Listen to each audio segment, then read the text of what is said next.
Praise the Lord, सबको जय मसीह की। जय और मसीह। हाँ, पिछले हफ्ते हमने यूहन्ना 4 को पढ़ा था। तो 4 के अंदर हमने मोटा मोटी, आपको क्या लगता है कि क्या टॉपिक चल रहा था? यूहन्ना 4 और उसका टोटल चैप्टर का थीम क्या चल रही थी? कुछ याद आ रहा है? यीशु यहूदिया से होकर सामरिया से जोर से बोलो। यीशु यहूदिया से निकल के सामरिया की ओर चलते हैं। सामरिया से ओके। जाना, ओके, वहां पे और कुछ? सामरी स्त्री को वचन सुनाना और लोगों का मन कराना। मन फिराना। तो टॉपिक क्या है पूरे चैप्टर 4 का? चैप्टर 4 में यीशु सामरिया को, लोगों को क्या कह रहा? वो वो लोगों को जो विश्वासी हैं जब वो आ रहे, तो प्रभु यीशु जिस अपने चेलों को ये सिखाना मांगते कि ये है असल में तुम्हारा क्या बोलते, हार्वेस्ट, फसल जो पक्की है, इसको ओके। संभालना है। फसलें पक चुकी हैं। फस- ओके। हाँ, फसल पक चुकी है। बीज इसके ऊपर बोने हमने वाला वर्णन एक किया था। और काटने वाला और है। और ध्यान से देखो कि उन्होंने हर चीज का बताया था कि मेरा भोजन क्या है कि मैं भेजने वाले की इच्छा को पूरा करूं। Okay, very good. तो उसने हर चीज को बहुत सारी बातें हैं वहाँ पे तरीके जाके से बताया। पढ़ लेना, लेकिन जब उद्धार पाते हैं पवित्र आत्मा की छाप लग जाती है, लेकिन पवित्र आत्मा उंडेला नहीं जाती। आप कौन कौन बोल रहा है? आप अपना वीडियो में। रैली अब कैलाश जी, आप क्या कहना चाह रहे हो? नहीं, वो हम कैसे बात करें। अच्छा, अपने वीडियो को ऑफ रखिए अगर नहीं कुछ बोलना तो जो मैं कह रहा था कि यीशु ने जो चैप्टर 4 में, यूहन्ना 4 में बोला कि बीज बोने वाला और काटने वाला, बोने वाला एक है और काटने वाला कोई और है। और दोनों आनंद करते हैं। और दोनों आनंद करते हैं। और मैंने तुझे फसलें काटने के लिए भेजा है ना? तो आज हमने इसका एनालिसिस करना है, जिसको हम कहते हैं कि 3 कॉलम के अंदर हम इसको डिवाइड करेंगे कि यीशु का दैव्य दर्शन। यीशु का दैव्य दर्शन क्या है? मैं किसे कह रहा ठीक है। और उसके अंदर त्रिएकता का सिद्धांत क्या है? और त्रिएकता के सिद्धांत के अंदर हम देखेंगे कि 3 कॉलम हम बनाते हैं, जैसे आपको पता है। 3 कॉलम की मसीह की दैव्यता और त्रिएकता का सिद्धांत। और फिर एक थर्ड कॉलम के अंदर है लागूकरण करना। लागू करना मतलब एप्लीकेशन। इसको हम कोशिश करेंगे। तो मैं चाहूंगा कि आप स्टार्टिंग से कुछ एक आयतों को पढ़ लें। और फिर आप मुझे एक एक पैराग्राफ पढ़ सकते हो अगर चाहते हो तो। यूहन्ना 4 और उसके अ, पहली 6 आयतें पढ़ लेते हैं। यूहन्ना 4 और पहली 6 आयतें। प्रॉब्लम, आप मदद करिए आज हमारी कि हूँ। पहली 6 आयतों में पहला देखेंगे हम कि यीशु का दैवता क्या है। और उसके बाद में त्रिएक का सिद्धांत क्या है और एप्लीकेशन क्या है। 1 to 4, 4 का 1 से 4। फिर 4 का 1। एक फिर 6। जब हाँ। फिर हम्म। जब प्रभु को मालूम हुआ कि फरीसियों ने सुना है कि यीशु यूहन्ना से अधिक चेले बनाता है और उन्हें बपतिस्मा देता है, यद्यपि यीशु आप नहीं वरन उसके चेले बपतिस्मा देते थे, तब वह यहूदियों को यहूदिया को छोड़कर फिर गलील को चला गया। और उसको सामरिया से होकर जाना अवश्य था। सो वह सुखार नाम सामरिया के एक नगर तक आया जो उस भूमि के पास है जिसे याकूब ने अपने पुत्र यूसुफ को दिया था, और याकूब का कुआं भी वही था। तो यीशु मार्ग का थका हुआ उस कुएं पर यूं ही बैठ गया, और ये बात 6 घंटे के लगभग हुई। 6 आयतें होंगी।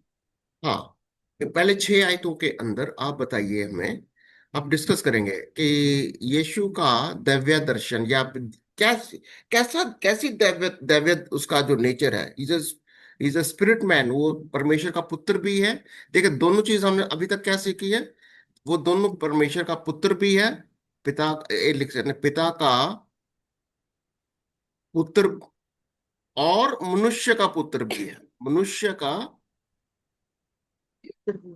पुत्र भी है, that means is both man, परमेश्वर का पुत्र भी है और मनुष्य का पुत्र भी है। ये दोनों चीजें हैं उसमें। तो यहाँ पर ये दर्शन के अंदर यीशु की दैव्यता के ऊपर हमने देखना है कि यीशु क्या है। यीशु एक उसका ये पिता का और दर्शन। हाँ, पहली आयत में वो प्रभु करके उनको बोला गया, यीशु मसीह को प्रभु। जब ओके।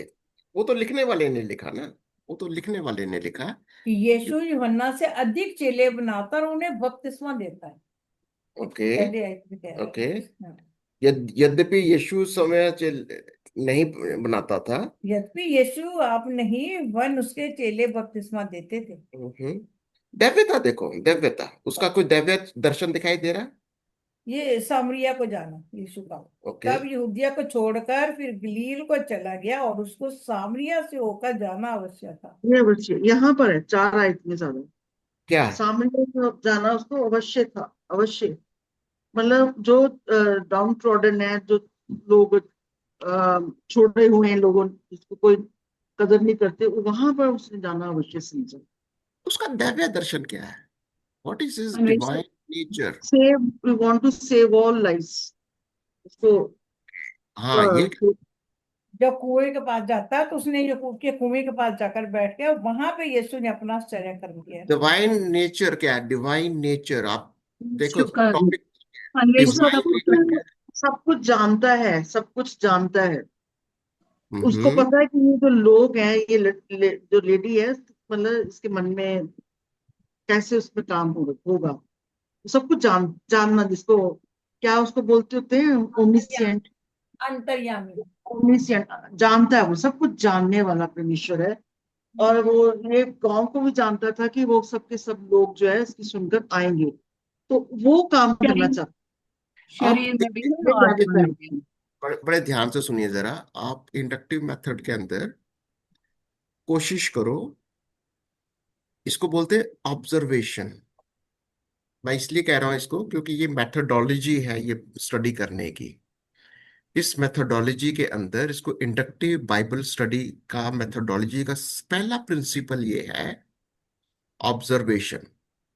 ऑब्जर्वेशन के अंदर आपको ऑब्वियसली इन 6 आयतों में क्या दिखाई देता है कि यीशु कौन है, श- क्या है उसका शरीर नेचर। बस शरीर में भी है, आत्मा में भी है। अभी तक आपको क्या दिखाई दे रहा है? शरीर में दिखाई दे रहा है कि आत्मा में दिखाई दे रहा है? आत्मा में ही है, शरीर कहाँ? तो है ही है, मतलब शरीर में आपके है लेकिन आत्मिक आत्मा से बातें करता है, आत्मिक रूप से बातें करता है। आपने फिर सवाल नहीं समझा। छठी 6 आयतों में कहा यीशु का आत्मिक दर्शन है? वो शरीर का थका हुआ है। तो थका हुआ जाके सामरिया में कुएं पे बैठ जाता है। वो फिजिकल है, वो शरीर में है, शरीर में। बिल्कुल। वो शरीर में थका हुआ है, उसको सामरिया से होकर होकर जाना। जाना। देखिए, अगर अगर हम इसको आत्मिक दर्शन देते हो, जैसे आज यीशु का बॉडी है, आज कैसा बॉडी है? वो 1 सेकंड में स्वर्ग में है, दूसरे सेकंड में वो कहीं इधर आ जाएगा। विचार।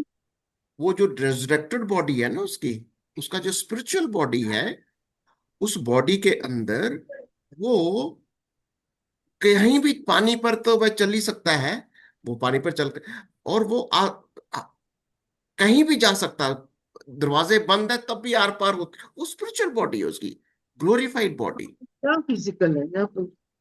ये फिजिकल है उसकी बॉडी। यहाँ पर पर अभी तो ये अपने पूरे शारीरिक रूप में जा रहे हैं ना। यही तो हम कह रहे हैं कि ये अभी सिंपल फिजिकल बॉडी के अंदर दिखाई दे रहा है। दिखाई दे कैसी बॉडी? उसको भूख लगती है, तो वो भूख थका हुआ है, उसको प्यास लग रही है। ये क्योंकि वो यहूदिया को छोड़कर गलील को चला गया और फिर उसको सामने जब की ओर जाना कहता है। इसलिए जो इंडक्टिव बाइबल में ना हमको हमको उस पॉइंट फोकस जस्ट ऑब्वियस, इस जो ऑब्वियस जो आपको दिखाई दे रहा है 6 आयतों में, कि यीशु एक शरीर में अ, इंसान के या इंसानी शरीर में है, इंसान के मनुष्य के शरीर में है जो इधर से उधर जा सकता है। शरीर की अवस्था,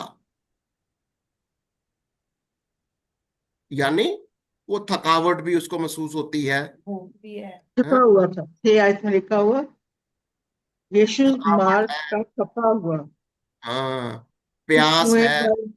हाँ, प्यासा भी है। ये ऐसी बातें हैं, ये कहीं ना कहीं उसको उसके अंदर वो फिजिकल देखा। हम इसका जो यीशु का डिवाइन नेचर देखना चाह रहे हैं, डिवाइन नेचर का मतलब दैव्य रूप उसका, वो दोनों इंसान भी है, फिजिकल परफेक्ट जैसे हम लोग हैं वैसा। इसको ऐसे समझना है इसको। ठीक है, तो हमारा इसलिए ये कॉलम की स्टडी हम करवाते हैं कि 3 कॉलम को बनाकर चलो। कि पहली बात कि यीशु का दैव्य दर्शन, यानी दैव्य दर्शन क्या है? He is perfect man. वो इंसान है, वो शरीर में है, वो कहीं ना कहीं एक थका रास्ते से हुआ। निकल रहा है, उसको सामरिया से होकर जाना पड़ रहा है। ये ओके? किसी का क्वेश्चन, किसी का अभी तक? पर यीशु को जब गलील जाना है तो फिर सामरिया से होकर जाने की क्या उसको परमेश्वर ने भेजा उसे? देख, फिर आप फिर कंफ्यूज हो रहे ठीक है, हो, चल। फिर नहीं, ठीक नहीं है ये। देखो ठीक है, मैं आप समझ गई आपकी बात, फिजिकल है और वो थका हुआ है, बस ये देखना। बस आगे ये जब आपको ना इस इंडक्टिव बाइबल स्टडी के अंदर देखो ध्यान से, मैं इसको बार बार दोहराता हूँ, बहुत बहुत बार हम बाइबल स्टडी करते हुए मिस्टेक करते हैं। हम अपने ऑब्वियस ऑब्जर्वेशन से कहीं आगे इधर उधर भटकते हैं। नहीं भटकना। फर्स्ट स्टेप होता है डू द ऑब्वियस ऑब्जर्वेशन। आपने क्या दिखाई, सिंपली आपको क्या दिखाई दे रहा है? कि वो एक इंसान थका जैसा हुआ है, वो थका हुआ है, उसको एक रास्ते से जाना पड़ रहा है, वो गलील की ओर जा रहा है, पर लेकिन वो कोई उसको रास्ते में सामरिया से होकर जाना पड़ेगा, बिल्कुल जरूर इंसानी पड़ेगा। लिमिटेशंस, उसके से होकर जाना पड़ रहा है। ओके, आगे चले, आगे चले। तो यस। आगे चलो इसका 7 से लेकर कितनी पढ़ोगे? 7 से लेकर बस चलो कर लो। 12 आएंगे, 12 तक चलो आएगा। 12 तक कर लो। 12 तक आएगा। चलो देख लेते हैं। इतने में पढ़ो। इतने में सामरी स्त्री जल भरने को आई। यीशु ने उसे कहा, मुझे पानी पिला, हम्म क्योंकि उसके चेले तो नगर में भोजन लेने को गए थे। हम्म उस सामरी स्त्री ने उससे कहा, तू यहूदी होकर मुझ सामरी स्त्री से पानी क्यों मांगता है? क्योंकि यहूदी सामरियों के साथ किसी प्रकार का व्यवहार नहीं रखते। यीशु ने उत्तर दिया, यदि तू परमेश्वर के वरदान को जानती और ये भी जानती कि वह कौन है, तो तुझसे कहता जो तुझसे कहता है, मुझे पानी पिला, तो तू उससे मांगती और वह तुझे जीवन का जल देता। स्त्री ने उससे कहा, हे प्रभु, तेरे पास जल भरने को तो कुछ है भी नहीं, तक ही और रहते हैं अभी, कुआं 10 तक गहरा ही, है। 10 तक ही रहते हैं। 10 तक ही रहते हैं। तो यीशु यहाँ पर यीशु का क्या है दर्शन दिखाई दे रहा है? इतने में एक सामरी स्त्री जल भरने आई। यीशु ने यीशु उनसे से कहा, पानी मांगा। यीशु ने कहा मुझे मुझे पानी पानी पिला। पिला। तो क्या लग रहा कि यहाँ पर यीशु मसीह प्यासे ने यीशु भी प्यासे है। हाँ? इस प्यासा यीशु है। भी प्यासे प्यासे हैं। Okay okay okay okay. Okay, यीशु मसीह को प्यास लगी, ठीक है। 7वीं आयत के अंदर वो, जैसे हमने ऊपर भी देखा, वो प्यास भी लगती है। प्यास भूख प्यासा भी हुआ। लगी, ओके। भूख भी लगी हुई है। ओके, भूखा भी है, ठीक है से, ठीक, ओके। और मुझे पानी पिला, तो उसके चेले भोजन लेने गए, जिसका मतलब भूख भी लगती है। गए हुए हैं, भूख लगती है यीशु को। भूख भी लगती है, प्यास भी लगती है। तो और क्या चीज दिखाई दे रही है यहाँ? सामरी स्त्री ने उससे कहा, तू यहूदी होकर मुझ सामरी स्त्री से पानी क्यों मांगता है? ओके, तो 9वीं आयत में क्या दिखाई दे रहा है यहाँ पर? यीशु मसीह शारीरिक तरीके से क्या है? कौन है वो? शारीरिक तरीके से यहूदी है। क्या है वो? ये एक यहूदी शरीर है। वंश का है। वंश, यहूदी वंश। यहूदी वंश का है, यानी दाऊद की संतान, जैसे हम पढ़ते हैं। यीशु दाऊद की शरीर के अनुसार एक वंश का है। एक शारीरिक वंश या मतलब दाऊद की संतान। हाँ जी। या ये कह सकते हैं कि यीशु मसीह का शारीरिक एक घराना भी है।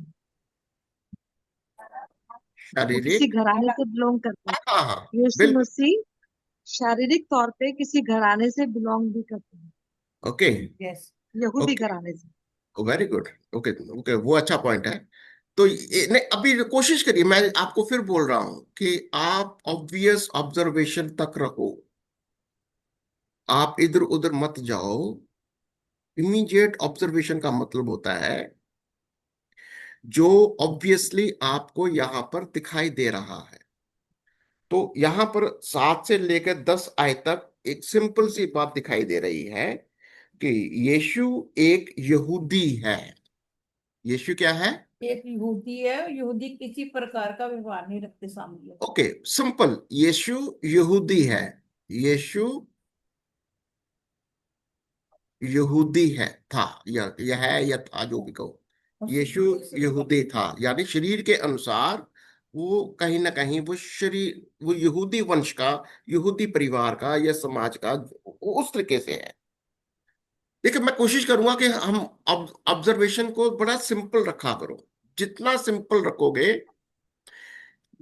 इंडक्टिव बाइबल स्टडी के अंदर सबसे बेस्ट तरीका होता है, जितनी ऑब्जर्वेशन को सिंपल रखोगे, ऑब्वियस रखोगे, उतनी ही एक्यूरेट आपकी इंटरप्रिटेशन होगी।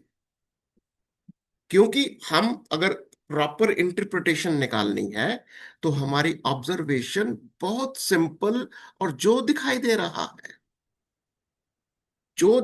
रहा है उसी के अनुसार फिर हमारी इंटरप्रिटेशन आएगी। इंटरप्रिटेशन को क्या बोलेंगे? व्याख्या। हमारी व्याख्या आएगी। तो व्याख्या का मतलब, उसका मतलब क्या है? तो ये सारी चीजें हमको, जब हम प्रॉपर उसकी ऑब्जर्वेशन करेंगे, ठीक है। तो आइए दूसरा, और बताइए मेरे को कि यीशु के बारे में क्या सीखा? यहूदी है वो, पानी मांगता है। ओके, यहूदी है, पानी मांगता है। और यीशु ने 10 आयत में वो अपने आप को स्त्री पर प्रकट करना चाहता है।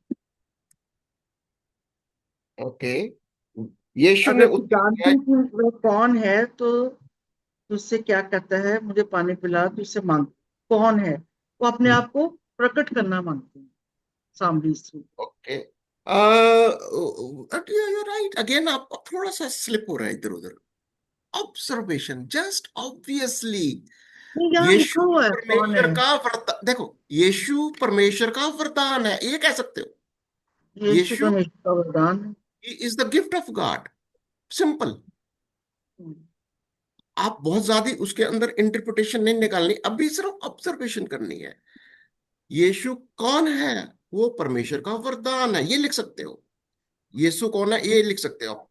यीशु, परमेश्वर का परमेश्वर का वरदान। वरदान। कौन सी आयत है ये? 10 आयत 10 ओके, तो ये बोलता कौन है भैया? बोलो इसके मत। नाम। छोटे बच्चे नीचे आ जाए। बोल रहे हैं, यीशु ने उत्तर दिया, यदि तू परमेश्वर के वरदान को जानती।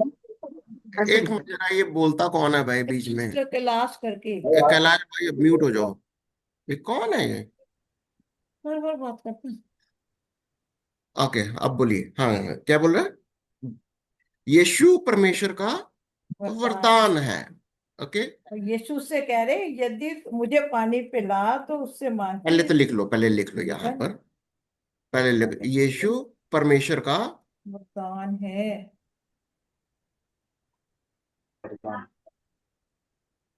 He is the gift of God. ठीक है। जो तुझसे कहता है मुझे पानी पिला तो उससे मांगती तो वे तुझे जीवन का जल देता। ओहो, अभी आपको जीवन का कुछ। जल है। अब अगला कह सकते हैं यीशु जीवन का जल ओके, देता है। यीशु मुझे दिखता फिर से बोलो, क्या बोल रहे हो? यीशु जीवन का जल देता है। यहाँ लिखा है तुझे जीवन का जल देता। ठीक है, लिख सकते हो, क्योंकि ये ऑब्वियस। पर लेकिन अभी ज्यादा पता नहीं चल रहा हमारे को कोई वो जीवन का जल क्या है। हाँ, वो जल वो दे, जीवन का जल देता है। ठीक है, अच्छी बात है, वो जीवन का जल देता है। अभी तो हमने दस्ताकी करना था ना। हम दस्तक चलो किया। 11 10 भी ही कर। है, 10 है, 10 है ये। पानी 10 में पिला लिखा है।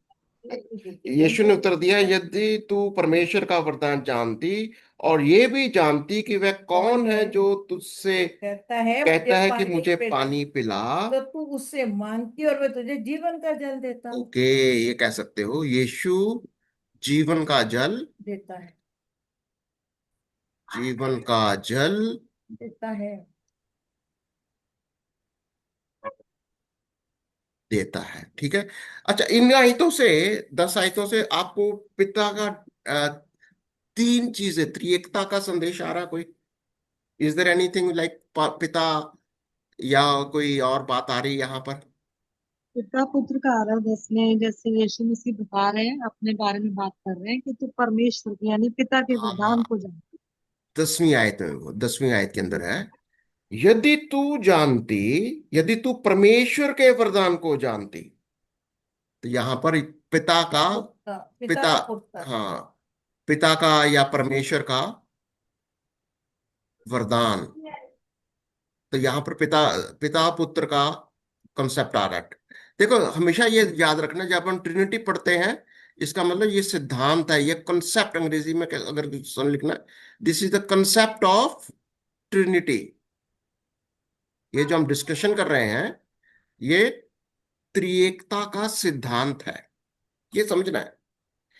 ये कोई कई बार हम इस चीज को देखेंगे, अभी अभी हम सिर्फ ऑब्जर्वेशन कर रहे हैं, पर लेकिन ध्यान रखना, ये कंसेप्ट है, ये इस चीज को हम ऑब्जर्व कर रहे हैं हम सिर्फ, कि चलो आगे चलें। कुछ और है किसी के पास समझने के लिए? ओके, 11 से लेकर लेटर से 15 तक पढ़ लेते हैं। स्त्री ने उससे कहा, हे प्रभु, तेरे पास जल भरने को तो कुछ है भी नहीं, और हम्म, कुआं गहरा है। हम्म, तो फिर वह जीवन का जल तेरे पास कहाँ से आया? क्या हम्म, तू हमारे पिता याकूब से बड़ा है, हम्म, जिसने हमें ये कुआं दिया, और आप ही अपने संतान और अ, अपने ढोरों समेत उसमें से पिया? 12 रखोगे। नहीं, 16 तक, 15 तक पढ़ दो, 15 तक। यीशु ने उसको उत्तर दिया कि जब जो कोई ये जल पिएगा फिर प्यासा होगा, हम्म, परंतु जो कोई उस जल में से पिएगा जो मैं उसे दूंगा वह फिर अनंत काल तक प्यासा ना होगा, हम्म, वरन जो जल मैं उसे दूंगा वह उसमें एक सोता बन जाएगा, हम्म, जो अनंत जीवन के लिए उमड़ता रहेगा। स्त्री ने उससे कहा, हे प्रभु, वह जल मुझे दे, ताकि मैं प्यासी ना हूं, ना जल भरने को इतनी दूर आऊं। ओके। तो आपको क्या लगता है यहाँ पर ऑब्वियस ऑब्जर्वेशन क्या है यीशु, यीशु के बारे में? ऑब्वियस ऑब्जर्वेशन क्या है? 15 आयत तक, 12 से 15। 11 में कह रहा है ना, उस स्त्री ने कहा, प्रभु, तेरे पास जल भरने को तो कुछ भी नहीं है और कुआं गहरा, तो फिर वह जीवन का जल तेरे पास कहाँ से आएगा? यीशु के बारे में बताइए। यीशु के बारे में ऑब्वियस ऑब्जर्वेशन क्या है? यीशु के बारे में क्या समझ रहे हैं आप? सामरी की बात नहीं करनी, अभी यीशु की ओर ठीक देखो। है। यीशु की ओर उसके देखो। हाँ, 14 में कह रहे हैं ना। 12 से यीशु लेकर ने 15 उसको तक, 12 में 12 कह से रहे, 15 तक। यीशु ने कहा कि जो कोई जल पिएगा वह फिर प्यासा ना होगा। 13 में कह रहे यीशु। हाँ, कि जो जो कोई ये जल जल पिएगा पिएगा। वह फिर प्यासा ना होगा। ओके, तो यहाँ पर यीशु मसीह कोई जल देना चाह रहा है जो कि पीने से प्यास नहीं लगेगी। कौन सा जल दे रहा वो पता नहीं हमको। देखिए, ऑब्वियस ऑब्जर्वेशन क्या है? यीशु कोई जल देता है। नो, कई बार हम बड़े एकदम से जंप कर जाते हैं, होली स्पिरिट है ये, वो ठीक है।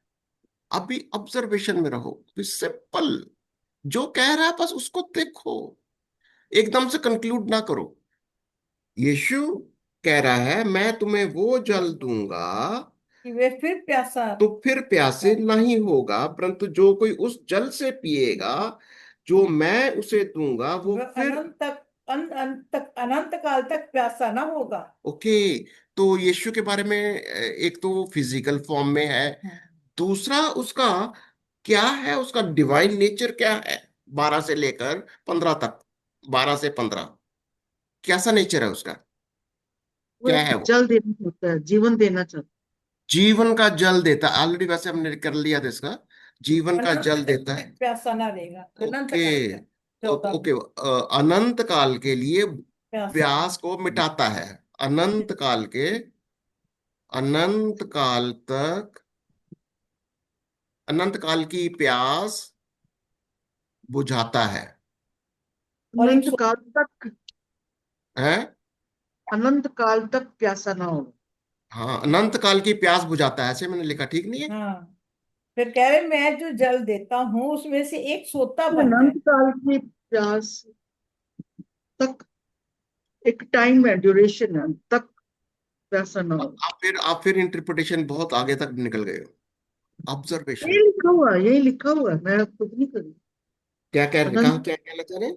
अनंत काल तक प्यासा ना होगा। हाँ, लिख तो दिया ना मैंने अनंत हाँ। काल का। अनंत काल का मैंने लिख दिया, यहाँ पर अनंत काल की प्यास बुझाता है, लिख तो दिया ये नहीं? वन जो जल मैं उसे दूंगा वह उसमें से एक सोता बन जाएगा। ओके, ऑब्जर्वेशन क्या है, कह रहा है वो एक सोता हमारे अंदर एक सोता बनाता बन, है। हमारे अंदर एक सोता बनाता है, या झरना होगा हमारे, उसमें। हमें सोता बना देता है, हमें पानी का सोता बना पानी देता का है, सोता बना देता है। सोता बनाता है। और जो अनंत जीवन के लिए उमड़ता रहेगा। ओके, प्रमिला कुछ कहना चाह रही थी तुम क्या? नहीं नहीं। यही तो बात कह रहे थे ना? हाँ, हाँ हाँ, ये तो। ठीक है। ओके, यहाँ पर आपको जो दिखाई दिया था ये सिंपल ऑब्जर्वेशन हो रही है, ये हमने सिर्फ इसको यही देखते जाना है कि यीशु कहना क्या। ओके, 16 से लेकर कितना करोगे, चलो 20 पढ़ लेते हैं। पर स्त्री ने कहा ना उसे, हे प्रभु मुझे वह जल दे ताकि मैं प्यासी ना हो, जल भर लेना चाहिए सुबह के। आप पढ़ो अभी, आप पढ़ो। यीशु ने उससे कहा जा अपने पति को बुला ला। देखो, अभी अभी सिर्फ 15 तक किया ना हमने। 16 तो पढ़ते हैं। 15 तक स्त्री ने क्या कहा? हे प्रभु, मुझे वह वो जल मुझे दे जो मैं ताकि इतनी मैं दूर, प्यासी ना हूं और और ना। इतनी दूर पानी भरने ना। ओके, तो यहां तक यीशु ने का डिवाइन नेचर कुछ दिखाई नहीं दे रहा, पर 16 से दिखाई देंगे अभी, 16 से। यीशु ने उससे कहा जा अपने पति को यहाँ बुला ला। हम्म, स्त्री ने उत्तर दिया कि मैं बिना पति की हूँ। हम्म, यीशु ने उससे कहा तू ठीक कहती है कि मैं बिना पति के हूँ, हम्म, क्योंकि तू 5 पति कर चुकी है और जिसके पास तू अब है वह भी तेरा पति नहीं। ये तूने सच कहा है। स्त्री ने उससे कहा हे प्रभु मुझे ज्ञात होता है कि तू भविष्यद्वक्ता है। बस इतना ही काफी है। ठीक है। यहां तक ही रहते हैं कि 16 से लेकर ये कोई ये तू कोई इस 19 तक। 19 आयत है। हाँ, बताइए। 19 यीशु का, यीशु कौन है? 16 से लेकर 19 तक। वो कह रही भविष्यद्वक्ता है तो कोई यीशु का सामने दिव्य दर्शन क्या दिखाई दे रहा है 16 से 19। भविष्यद्वक्ता कह रही है ना, प्रभु तो मुझे लगता है कि तो कोई भविष्यद्वक्ता है। यहाँ 17 में है कि 16 में से पता चल रहा है कि यीशु मसीह आपके फ्यूचर के बारे में भी जानते हैं, भविष्य के बारे में भी जानते हैं, जैसे उसने कहा, या जो आपके जीवन में है आपकी सत्यता को जानता है यीशु। ओके प्रेजेंट पास्ट फ्यूचर यीशु सब जानता है। ओके, ये कह सकते हो सब कुछ जानता है, सब सब कुछ कुछ सब कुछ जानता है, प्रेजेंट पास्ट सब फ्यूचर। कुछ जानता है। किसका? आपका यहाँ पर आपके, यस, आपका। आपका ही नहीं बल्कि आपके पूरे परिवार के बारे में, आपका नहीं हाँ, सब। आपका या सबका सब कुछ जानता यस, है। ये दर्शन उसका। यीशु मसीह सब कुछ जानता है। उसका पति कौन है? वो भी जानता है पत, किसके साथ रहती है, कौन मर गया कौन तेरा, सब जानता है प्रभु। ठीक है, इंटरेस्टिंग 19 कि में उसने कहा, स्त्री ने उससे कहा, हे प्रभु मुझे ज्ञात होता है कि तू भविष्यद्वक्ता है। ओके, ठीक है। ओके ओके, 20 से लेकर आगे चलते हैं, 20 से लेकर। हमारे बाप दादाओं ने इसी पहाड़ पर भजन किया और तुम कहते हो कि वह जगह यहाँ जहाँ भजन करना चाहिए यरूशलेम में है। यीशु ने उससे कहा, हे नारी, मेरी बात की प्रतीति कर कि वह समय आता है कि तुम ना तो इस पहाड़ पर पिता का भजन करोगे ना यरूशलेम में। तुम जिसे नहीं जानते उसका भजन करते हो, और हम जिसे जानते हैं उसका भजन करते, क्योंकि उद्धार यहूदियों में से है। ओके, उधार यहूदियों यहूदियों में में से से है। है। हाँ चलो आगे 24 तक पढ़ लो। परंतु वे समय आता है, वन अब भी है, जिसमें सच्चे भगत पिता का भजन आत्मा और सच्चाई से करेंगे, क्योंकि पिता अपने लिए ऐसे ही भजन करने वालों को ढूंढता है। अब बताइए यहाँ पर यीशु का दर्शन क्या है? यीशु कौन है? स्त्री बोलती है हमारे तो बाप दादों ने इस पहाड़ पर उस पहाड़ पर आराधना की, तुम लोग कहते हो यहाँ करो वहां करो यरूशलेम में करो। यीशु ने क्या कहा? यीशु ने क्या कहा? कि जिसको तुम जानते हो तुम उसका भजन करते हो, हम्म, और क्योंकि उद्धार तो यहूदियों में से है। ठीक है, इसमें यीशु का दर्शन क्या आ रहा है? यीशु ने यहाँ कहा ना, परंतु वे समय आता वह नाबी की सच्चे भक्त पिता की भजन आत्मा और सच्चाई से करेंगे, हम्म, क्योंकि पिता अपने लिए ऐसे ही भजन करने वालों को खोज ढूंढता है। तो यीशु का दर्शन क्या आ रहा है? यीशु का दर्शन क्या है? यीशु आराधना करना सिखाता है। सच्चे आराधक को खोजता है। यीशु का दर्शन क्या है? यीशु कौन है? क्या करता है वो? यीशु क्या करता है? आराधना का मतलब सिखाता है। उसको बता रहा है ना कि वो अपनी ओर से, अब उसके माइंड में कुछ चल रहा है, इस पहाड़ पर करनी है आराधना, उधर करनी है आराधना। यीशु आराधना का मतलब बताता है, सिखाता 22 है। आयत में, यस, 22 आयत में यही लिखा है कि यीशु मसीह से कहते हैं, तुम जिसे नहीं जानते उसका भजन करते हो, और हाँ हम जिसे जानते हैं उसका भजन करते हैं। बिल्कुल। अभी 20 से लेकर आप देखिए जरा, 20 से लेकर 24 तक देखिए जरा। पहली बात, कुछ एक मोटी मोटी बातें समझनी है इसको कि यीशु कौन है। 20 से लेकर कौन सी आए 24 तक लेते हैं। कहता, हमारे बाप, स्त्री कह रही, भजन किया, तुम कहते हो कि वह जगह यहाँ भजन करना चाहिए यरूशलेम में है। यीशु कह रहे उसको। अरे भाई, और यीशु एक चीज है, समय की बात भी कर रहा है यीशु मसीह। सारे हम अरे वही यीशु पॉलिटी वो तो आप भाई। फिर वही मैं कह रहा हूं कि यीशु का दैव्यता क्या है? यीशु आराधना करना सिखाता है, हाँ, हाँ, ये कह रहा है।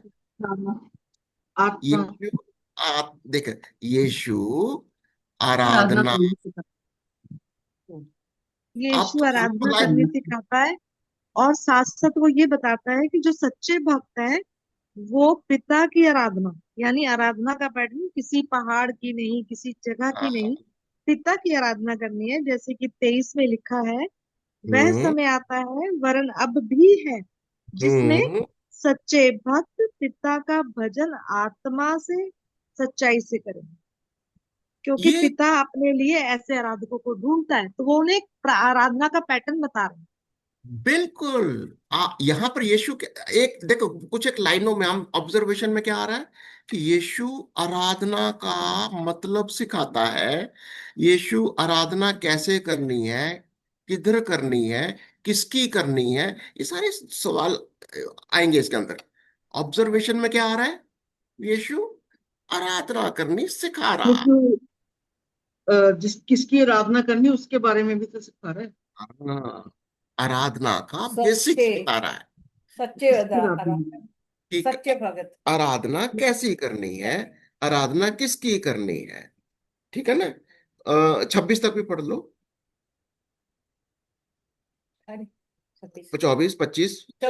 25 से 24 से पढ़ोगे। स्त्री ने। ईश्वर आत्मा है, हम्म। अवश्य है कि उसके भजन करने वाले आत्मा और सच्चाई से भजन करें। ओहो। स्त्री ने उससे कहा, मैं जानती हूँ कि मसीह जो क्रिस्त कहलाता है आने वाला है। हम्म। जब वे आएगा तो हमें सब बातें बता देगा। हम्म। यीशु ने उससे कहा, मैं जो तुझसे बोल रहा हूँ वही हूँ। हाँ, अभी आपको ऑब्जर्वेशन में क्या क्या दिखाई दे रहा है? परमेश्वर यीशु मसीह नहीं, यहाँ परमेश्वर के बारे में साफ नजर आ रहा है। परमेश्वर आत्मा। यीशु कौन है? यीशु पहले तो वो आत्म तो आराधना करनी सिखाता है। और वो सामरी क्या बोलती है? जब मसीहा आएगा वो हमको ये सारी बातें सिखाएगा। सिखाएगा। और यीशु ने क्या बोला? जो तुझसे बोल रहा है मैं वही हूँ। मैं वही हूँ, मैं यीशु ही हूँ। तो यीशु कौन है? Observation, focus. आने वाला था यीशु वो आत्मा। मसीह है। यीशु यीशु मसीह है। क्राइस्ट है। He is the Christ of दूसरे बोल गॉड। दिया ना, क्रिस्त मसीह जो क्रिस्त कहलाता है आने वाला है, आएगा तो मसीहा हमें है, सब यीशु बातें बता मसीहा। देगा। ये ये ये कहा उसने। तो यीशु, अभी देखो, इसी का देखो 25 से लेकर 26 तक देख सकते हैं। हाँ, 25 से 26 तक क्या लिखोगे इसको? मसीह जो क्रिस्त कहलाता आने वाला है। 25 26, यीशु इज इक्वल टू कौन है? मसीहा। मसीहा। मसीहा। यीशु मसीहा है। और क्या दिखाई दे रहा वहां पर? जो जो आने क्रिस्त वाला कहता है, था। वही जो मैं हूँ। क्राइस्ट कहता है, क्राइस्ट भी लिखा जो होगा। आने वाला था, आने वाला था, उस वक्त आने वाला था। वो मैं ही यीशु ही। वो यीशु मसीहा है। उसने बोला मैं वही हूँ। मैं वो मैं वो हूँ। और क्या दिखाई दे रहा है आपको? कुछ त्रिएकता का सिद्धांत दिखाई दे रहा है? पिता, परमेश्वर और आत्मा और यीशु। ऑब्जर्वेशन। 24 से 24 हाँ। में परमेश्वर आत्मा है और अवश्य है कि उसके भजन करने वाले आत्मा और सच्चाई से भजन करें। ओके, तो 26 कौन सी आयत है? आयत। 24 24। ओके, 24 आयत में यहाँ लिखो त्रिएकता का सिद्धांत में। परमेश्वर आत्मा और यीशु की नहीं। 24 आयत में लिखोगे परमेश्वर। परमेश्वर कौन है? आत्मा। आत्मा है। दैट मीन होली स्पिरिट का कंसेप्ट आया। आ गया। आ गया, आ आत्मा है गया। ना। परमेश्वर आत्मा है। ओके। और यीशु ने क्या सिखाया? परमेश्वर की आराधना आत्मा और सच्चाई सच्चाई से से। होती है, भजन करने से। ओके। अच्छा, इन आत्मा 24 आयतों में कोई लागू करना की बात आ रही है आपके सामने? ये है ना, उसने कहा कि उसके भजन करने वाले आत्मा और सच्चाई से भजन करे। ओके। आज की एप्लीकेशन के अंदर, अगर आज हमको ये एप्लीकेशन में कहेंगे कि हमारी आराधना क्या लिखना चाहोगे? कोई बताएगा? आज हमारी आराधना भजन करने वाले आत्मा और सच्चाई से भजन करे। ओके। एक चीज और है कि उसको जानना जरूरी है। वाह, वेरी गुड। उसको जानना। यस, जो जानते हैं वो। हाँ, ये तो ये कहा ना उसने कि तुम जिसे नहीं जानते तुम उसकी आराधना करते हो। हम उसकी हम आराधना करते हैं जिसको हम जानते जानते हैं। हैं। तो नहीं पहला बात। जानते हैं। Very good, very good. कौन सी आयत है ये? ये है क्या 22 आए, 23। 22 आए। 22। 22 में उसने कहा ना। अच्छा। हाँ, देखो, जब तक जान आराधना का मतलब, आराधना 22 है। करने वालों को आराधना के लिए, आराधना के लिए क्या क्या जरूरी है? एक तो जानना। जानना बहुत जरूरी है, यीशु मसीह को जानना बहुत जरूरी है। जब तक जानेंगे नहीं हमारी आराधना हो ही नहीं सकती। वो ठीक नहीं है। सब और हाँ, को जिसको जानना है। जानेगा तो उसी की आराधना करेंगे ना, बिना जाने तो कर ही नहीं सकते हम उसकी आराधना। एप्लीकेशन है, दिस इज हाँ। एप्लीकेशन। ओके, और कोई एप्लीकेशन में क्या है, क्या जानना है? देखिए, जब भी आप एप्लीकेशन करोगे तो आपके, अब यहाँ पर आप डेवलप कर सकते हो ज्यादा, क लगाओ। एप्लीकेशन के अंदर क्या आएगा, इंटरप्रिटेशन भी आ जाएगी, उसके बाद में एप्लीकेशन भी आ जाएगी। यानी इसका, इसकी व्याख्या क्या है, किसकी आराधना करनी है, कौन आराधना करेगा, कैसे आराधना करेगा, ये सारी बातें आएंगी। तो यहाँ पर एप्लीकेशन में बताइए कि हमने क्या सीखा इसमें। प्रभु यीशु सच्चे आराधक खोजता है, सच्चे आराधक, ओके, जो सच्चाई और आत्मा से भजन करे उनको खोजता जानना जरूरी है। है। दूसरी चीज, सच्चे आराधक चाहिए, सच्चे दूसरा है, आराधक, आत्मा और सच्चाई से भजन करे, आत्मा और सच्चाई से, भजन करे, आत्मा व सच्चाई से। भजन करे। ओके, और कुछ, और कुछ क्या जानना जरूरी है? यीशु ही मसीहा है। उसने कह दिया ना कि क्रिस्त जानना, एप्लीकेशन में ये जानना बहुत जरूरी है, कि जानना जरूरी है कि यीशु, मसीह है, यीशु ही दूसरा मसीह मसीह है, कहलाता है। मसीह है, क्रिस्ट, क्राइस्ट। 21 मसीह। आयत के हिसाब से 21 आयत के हिसाब से यीशु की बात का हमें प्रतीति भी करना है, विश्वास भी करना है। विश्वास भी करना है, ओके, वेरी गुड, ओके। गवाही, हम्म, उसकी गवाही देते हैं। ओ, हाँ। देखिए, wonderful। आपको भी कंसेप्ट समझ में आ रहा है? मैं ये इसलिए आज थोड़ा सा आपको, मैं आपको कई बार टोक रहा हूँ बीच बीच में कि ठीक तरीके से बाइबल स्टडी करनी है। कई बार हम जंप करते हैं क्योंकि हमको बहुत मालूम होता है, वो ठीक है, उसको उसको माइंड को थोड़ा कंट्रोल करना है। ऑब्जर्व करो कि लिखा क्या, बेसिक्स, पहले बेसिक्स में चलो। बेसिक्स क्या कह रहे हैं? यीशु एक नॉर्मल ह्यूमन बीइंग की तरह, इज नॉर्मल इंसान है। एप्लीकेशन में क्या आएगा इसके लिए? अब इसको अप्लाई करिए। जब हम यीशु में को ग्रहण कर लेते हैं, क्या हम सुपरमैन बन जाते हैं? क्या नहीं, यीशु सुपरमैन था? नहीं, नहीं। यीशु शरीर में आता। वो हम्म, यीशु तो मनुष्य नम्र और दीन बन के पृथ्वी पर आया। यीशु सिंपल जैसे आप और मैं हैं, वो सिंपल इंसान है, शरीर में था। जब हम यीशु में आ जाते हैं, हमारे अंदर वो ही शरीर का, भूख भी लगेगी, प्यास भी लगेगी, हमारे अंदर वो ही थकावट होगी, इंसानी रूप रहेगा। थकावट होगी, भूख प्यास और थकावट होगी। बिल्कुल। तो एप्लीकेशन में आप ये भी लिख सकते हो कि जब हम मसीह में आ जाते हैं, हमारे अंदर मनुष्य का स्वभाव या मनुष्य के गुण वो हमेशा रहेंगे। जब तक हम शरीर में हैं, शरीर के अंदर, शरीर में मनुष्य के गुण रहेंगे। शरीर के अंदर, हमारे शरीर जैसा यीशु के शरीर में मनुष्य के गुण क्या आते हैं? भूख भी लगती है, थकावट भी होती है, प्यास भी लगती है, ये।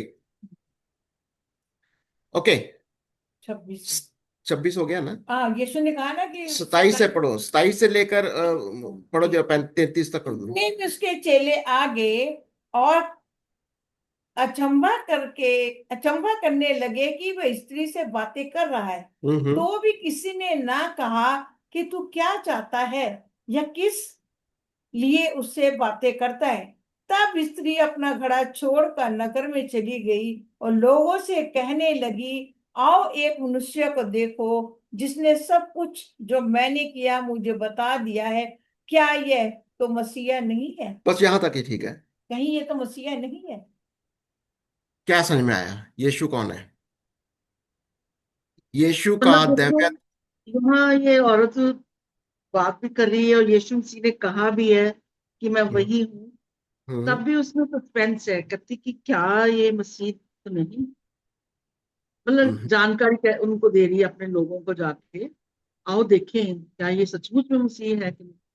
नहीं नहीं, उसका कहने का मतलब यह है भाई मैंने तो देख लिया, मैंने देख मेरा तो सब कुछ जानता है वो, आओ तुम भी देख तो लो, कहीं यही तो मसीहा नहीं है। अभी आ गया, परखो देखो, यीशु यही है। और उन्होंने सबको आगे बुलाती है।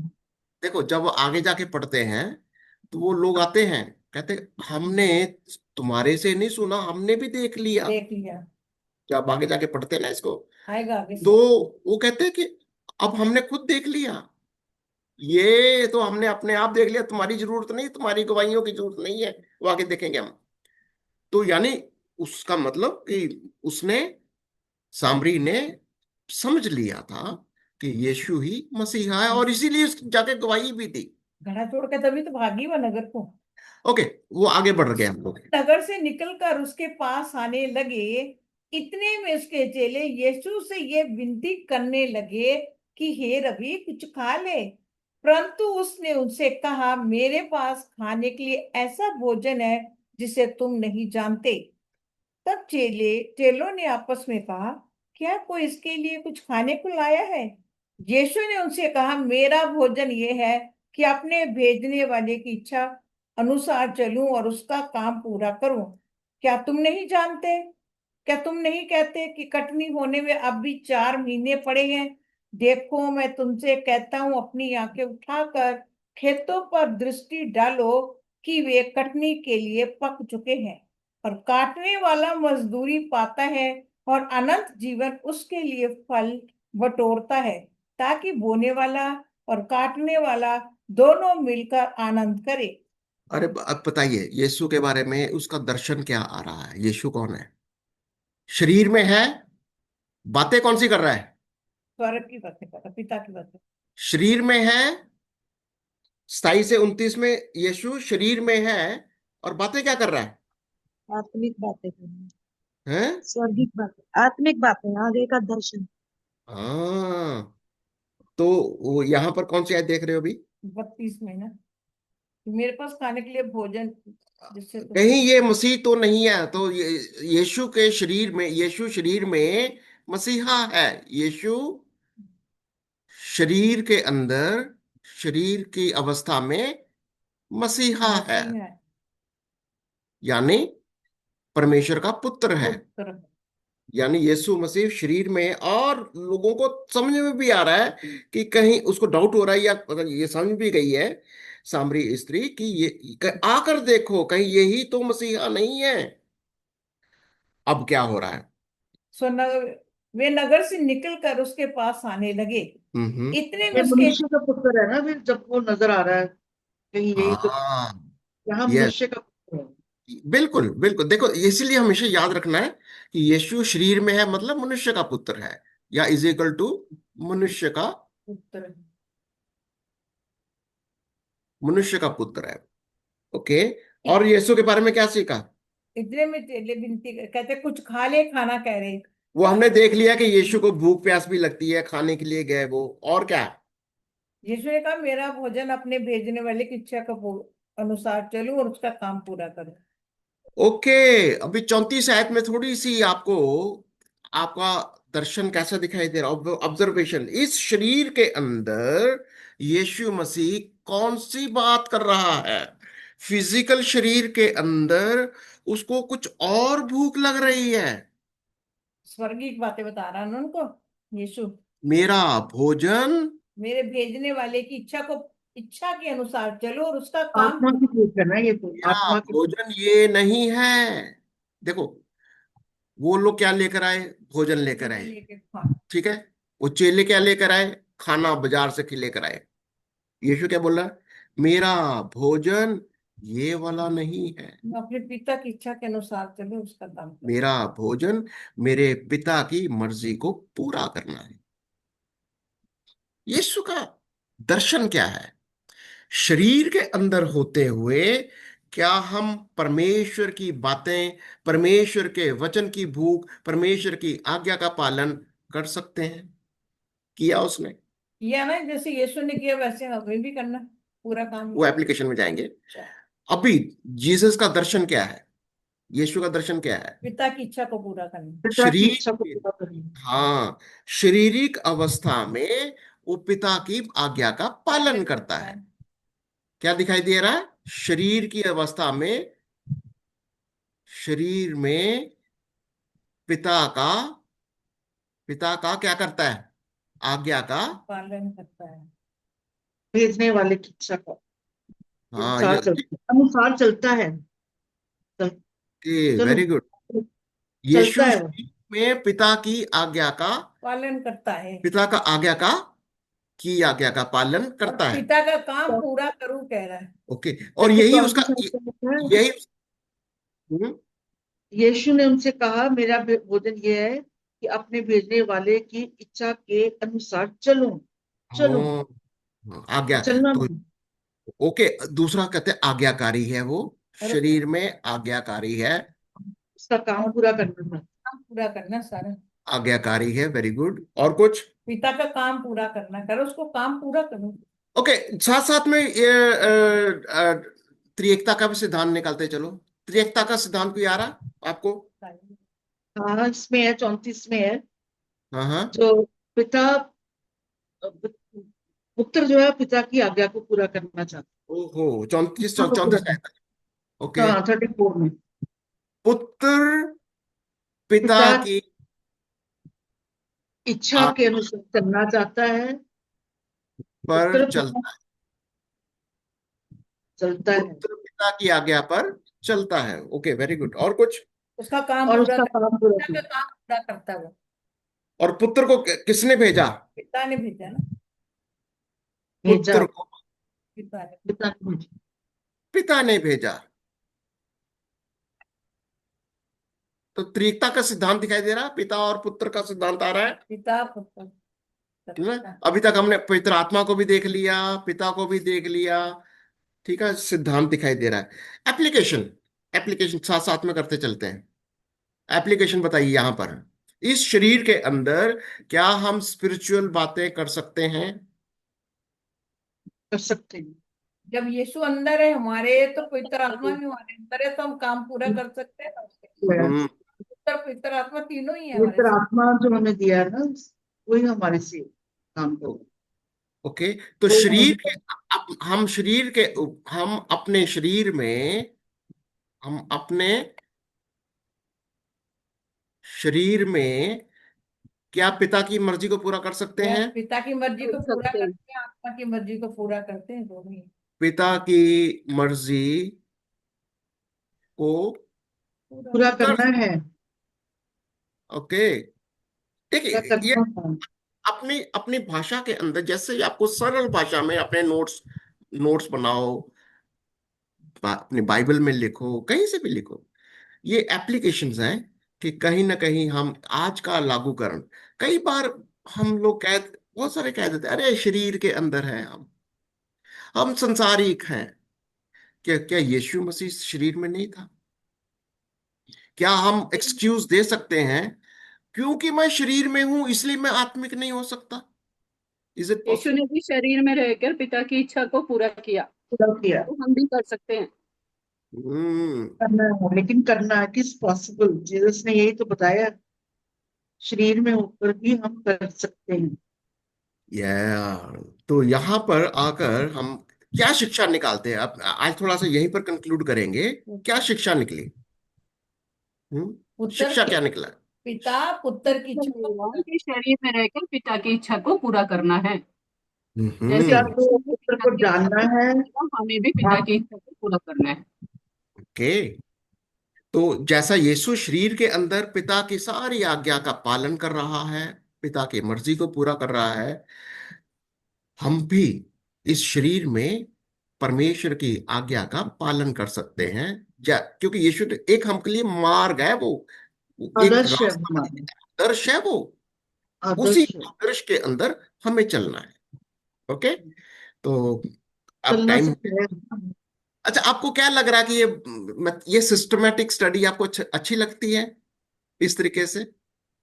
यस, बहुत अच्छी लगती है। इंडक्टिव, ऑनलाइन जो सुन रहे होंगे, मैं उनको बताऊंगा कि इंडक्टिव बाइबल स्टडी करना एक मेथोडोलॉजी है। इसको हम इंडक्टिव बाइबल स्टडी कहते हैं। इसको तीन हिस्सों में हम स्टडी करते हैं। नंबर वन, ऑब्जर्व करो, ऑब्जर्वेशन, अवलोकन। दूसरा, हम उसकी प्रॉपर ऑब्जर्व, इसलिए मैं बार बार टोक रहा था सबको, फोकस करो, ऑब्जर्व करो, बस ऑब्जर्व करो। क्यों? क्योंकि अगर हम प्रॉपर ऑब्जर्वेशन करेंगे, हम प्रॉपर उसका इंटरप्रिटेशन निकालेंगे, ठीक यानी है, कर सके। तो हम उसका असली मायना क्या निकलेगा, जब हम प्रॉपरली उसको ऑब्जर्व करेंगे। और फिर तीसरा लेवल क्या आएगा, अप्लाई करेंगे, अपने ऊपर लागू करेंगे। तो आज हमने क्या सीखा एप्लीकेशन के अंदर, इंटरप्रिटेशन और एप्लीकेशन के अंदर? यीशु शरीर में था, प्रॉपर शरीर हमारे जैसा, पर लेकिन वो पिता की आज्ञा का पालन करता। हम भी यीशु के जैसा, जब यीशु को ग्रहण करने का मतलब, जब यीशु को अपने अंदर ग्रहण करने का मतलब, हम भी यीशु की तरह पिता की आराधना आत्मा और सच्चाई के साथ कर सकते हैं। यीशु ने यही तो सिखाया। पिता सच्चे आराधक खोजता है। ओके, कौन प्रार्थना करेगा? Any prayer request? Any prayer request? Manju sister ने कह दो ना, करेगा। कौन करेगा? मंजू ना कर सकती ना, बोलो तो सही मंजू। मैं क्यों बोलूं, तुम बोल रही हो। मंजू सिस्टर, हाँ जी सिस्टर जी। आप प्रे करोगे आज? हाँ जी, हाँ जी, प्रार्थना करेंगे। आइए हम सब अपने सरों को झुकाएं और परमेश्वर का धन्यवाद करें जो अच्छी स्टडी के लिए। सच में धन्यवाद जीवित और सामर्थ्य पिता प्रभु जी, धन्यवाद के सब प्यारे पिता परमेश्वर, हम सब अपने सर को प्रभु आपके सामने झुकाते हैं पिता। आपका धन्यवाद करते प्यारे पिता परमेश्वर कि आपने हमें ये मौका दिया खुदावन कि हम आपके कीमती वचन को प्रभु जी अपने कानों से सुनने पाए हैं। धन्यवाद प्यारे पिता परमेश्वर, जब हम इस इंडक्टिव स्टडी को करते हैं प्रभु जी, हमारी सोच हमारे ख्याल हमें बहुत आगे तक बताते हैं कि हमें ज्ञान है, लेकिन वास्तव में प्रभु जब हम शांत होकर तेरी बातों को सुनते हैं पिता, तो हमें पता चलता है कि अभी हमने वो बातों को जाना ही नहीं पिता जो हमें तू बताना चाहता था। सच में खुदा बाप, जैसे उस सावरी स्त्री ने बहुत सारी बातें कही प्रभु जी कि ये हमारे बुजुर्गों का कुआं है, ये वैसे लोग हम आराधना करते थे, प्रभु जी आपने उसके किसी बात का आंसर ना देके सिर्फ उसे उस जल के साथ जोड़ के रखा कि यदि तू परमेश्वर के वरदान को जानती है। हाँ खुदा बाप, आज हमें आपको जानना बहुत जरूरी है प्रभु। हम कहते हैं कि हम आपको जानते हैं, लेकिन प्रभु वास्तव में जैसे हमें जानना चाहिए कि यीशु कौन है, हम वैसे नहीं जानते मेरे पिता। हम उस सामरी स्त्री की तरह अपनी सोच को, अपने बुजुर्गों को, अपने खानदान को, अपने न जाने क्या क्या बातों पे रखकर सोचते हैं कि हमें पता है, लेकिन प्रभु आज आपने हमें बताया कि हमारा दिमाग, हमारी सोच, हमारी समझ सब बातों से हटा के परमेश्वर तेरे वचन की ओर लगानी है। तेरी आराधना कैसे करनी है उसके बारे में हमने सीखा। हमारा मन प्रभु जी स्थिर करे, हमारी सोच को प्रभु जी जो अभी तक कहीं खूंटे से बंधी हुई प्रभु, उसे आप आजाद करें प्रभु। हम आपका धन्यवाद करते हैं पिता, हमारे मनों को तैयार करें पिता परमेश्वर। हम सच में प्रभु जी आत्मा से, सच्चाई से प्रभु जी, हृदय की गहराई से प्रभु जी, सच्चे मन से प्रभु जी आपकी आराधना करना चाहते हैं प्रभु। और प्रभु धन्यवाद करते हैं कि आज का ये वचन प्रभु आपने हमें सिखाया। होली देना प्यारे पिता परमेश्वर, हमारे शिक्षकों के लिए प्रभु जी, ब्रदर बीपी मैसी जी के लिए, सिस्टर मैसी के लिए, बिशप मिनिस्ट्री के लिए, बिशप मिनिस्ट्री से जुड़े हर एक लीडर के लिए प्रभु जी, हम आपका धन्यवाद करते हैं प्रभु जिन्होंने इतनी अच्छी स्टडी को प्रभु हमारे लिए तैयार किया। विशेषकर भाई बीपी मैसी जी को प्रभु, जो दिल्ली में हिंदी ग्रुप को प्रभु जी लीड करते प्यारे पिता परमेश्वर, उनके लिए प्रार्थना करते हैं प्रभु। आप अपने दास को प्रभु जी अपने आत्मिक और वरदानों से भरिए प्रभु जी। खुदावन अपने कीमती समय को प्रभु जी वो निकाल के प्रभु जी हम लोगों के लिए लाते, ताकि हम तेरे बच्चों से जान जाए प्यारे पिता परमेश्वर कि तू कौन है, यीशु कौन है। स्टडी को प्रभु जी हम कर रहे प्रभु बीते समय से, लेकिन जब भी पढ़ते हैं प्रभु हर बार एक नई बात हम सीखते हैं पिता। हम तेरा धन्यवाद करते हैं पिता, ग्रुप में जुड़े सभी भाई बहनों के लिए धन्यवाद करते हैं पिता। एक एक को आपने संभाला है प्रभु, आगे भी संभालते रखिएगा प्रभु जी। मैं देश की गतिविधियों के लिए प्रभु, जो इस समय माहौल चल रहा है इजराइल इराक और जो युद्ध हो रहा है प्रभु, उसके लिए प्रभु जी आपसे विनती प्रार्थना करते हैं प्रभु। आपकी दया हो प्रभु उन जन पे पिता, हर एक घुटना, हर एक जीव अंगीकार करे यीशु ही प्रभु है पिता, क्योंकि सच में समय है। और प्रभु हम अंगीकार कर ले पिता परमेश्वर की तू ही प्रभु है पिता। सहायता करें हो रही घटनाओं के विषय में प्रभु जी, मन विचलित होते हैं, घबराते हैं, लेकिन हम जानते हैं प्रभु तूने पहले से ही हमें बता दिया ये सब का होना निश्चित है, घबराना नहीं, मत डरना, क्योंकि तू हमारे साथ है। पिता, हमारी सबकी सहायता करना। जब हम दोबारा से मिलते हैं प्रभु, इस स्टडी में प्रभु जी हम और आगे बढ़ने पाए, प्यारे पिता परमेश्वर, तेरी गहराइयों को प्रभु जानने पाए। और जैसे तूने कहा प्रभु अपने चेलों से कि तेरी भूख पिता की मर्जी को पूरा करना है, ऐसे ही हमारे जीवन बना दे प्रभु। हम शारीरिक हैं, कमजोर है, दुर्बल है प्रभु, लेकिन तूने हमारे लिए सब कुछ तैयार किया पिता। हमारी शारीरिक भूख और प्यास को छोड़ के खुदावंद आज हम अपनी आत्मिक भूख और प्यास की फिक्र करें प्यारे पिता परमेश्वर, और प्रभु तेरी आशीषों को पाए, और इसमें तेरा आनंद है पिता, और वो तेरा आनंद हमारा आनंद हो जाता है पिता। होने दे पिता, तेरी मर्जी हम सबके जीवन में पूरी हो। हमारी कमजोरियों को, हमारी नादानियों को, हमारी खताओं को प्रभु हम तेरे चरणों में रखते हैं पिता। तुझसे बुद्धि समझ अक्ल ज्ञान मांगते हैं प्रभु, क्योंकि तू उसे देने वाला है प्यारे पिता परमेश्वर। तेरे पास उसका भंडार है पिता, तो हम सबको दे। और हम सब भाई बहनों की प्रभु जी रहनुमाई कर, हमें तैयार कर, ताकि हम अपने परिवारों में अपने बच्चों को, अपने लोगों को सिखाने वाले हो सके। अपने शिक्षकों को फिर से एक बार तेरे हाथों में देते हैं, उनकी सुलह सलामती के लिए प्रभु जी आपसे विनती करते हैं। उनके परिवारों को प्रभु जी संभालिएगा, उनके संग रहना प्रभु जी। और जितने बहन भाई हैं, उनकी जो भी छोटी मोटी कमजोरियां हैं प्रभु, जो जरूरतें हैं पिता, आप मांगने से पहले जानते हैं प्रभु किसे क्या चाहिए पिता, और अपने आत्मिक भंडार से उन्हें पूरा करते हैं पिता। हर एक बात में प्रभु जी अपने आप को आपके आगे रखते हैं। इस दुआ को आपके पवित्र नाम से, हमारे उद्धारकर्ता प्रभु यीशु मसीह के नाम से हम इस दुआ को मांगते पिता। हमारी विनती को सुने और कबूल करें। आमीन। आमीन। आमीन। सबको जय मसीह सबको की। जय मसीह की। जय मसीह की, सबको जय जय मसीह की। जय मसीह की। सबको जय मसीह की।